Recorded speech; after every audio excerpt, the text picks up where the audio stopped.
Vous en connaissez certainement dans votre entourage et vous l'êtes peut-être vous-même, un homme avec des cheveux bruns et une barbe rousse. Mais au fait, comment est-ce possible? Pourquoi les hommes aux cheveux noirs ont-ils parfois une barbe rousse? Pour tenter de répondre à cette question, il faut d'abord comprendre pourquoi certaines personnes sont brunes, blondes ou rousses.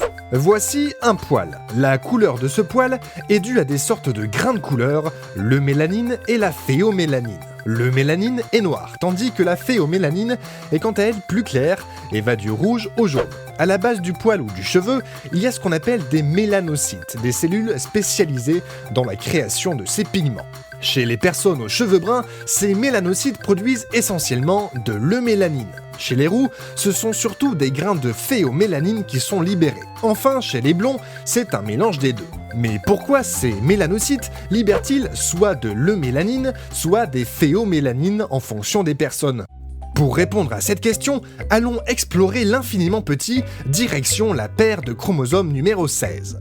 Des chromosomes, vous en avez 46 dans chacune de vos cellules, 23 qui viennent de votre père et 23 de votre mère. Généralement, pour y voir plus clair, on les rassemble sous forme de paires, 23 au total. Mais revenons à notre paire de chromosomes numéro 16. En la regardant de plus près, les chercheurs ont découvert l'existence d'au moins 2 paires de gènes qui entrent en jeu dans la couleur des cheveux.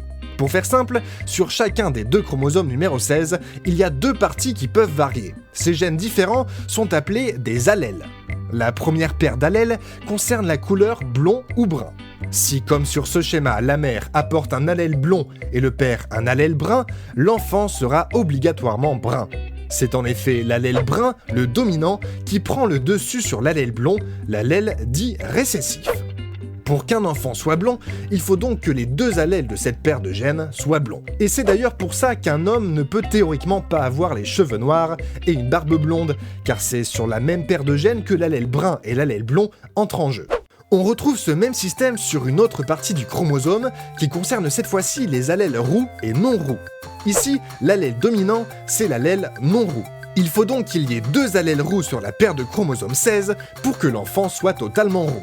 Ainsi, au fil des générations, les allèles peuvent se transmettre et se traduire physiquement par certains mélanges quelque peu inattendus, comme par exemple des cheveux bruns et une barbe rousse.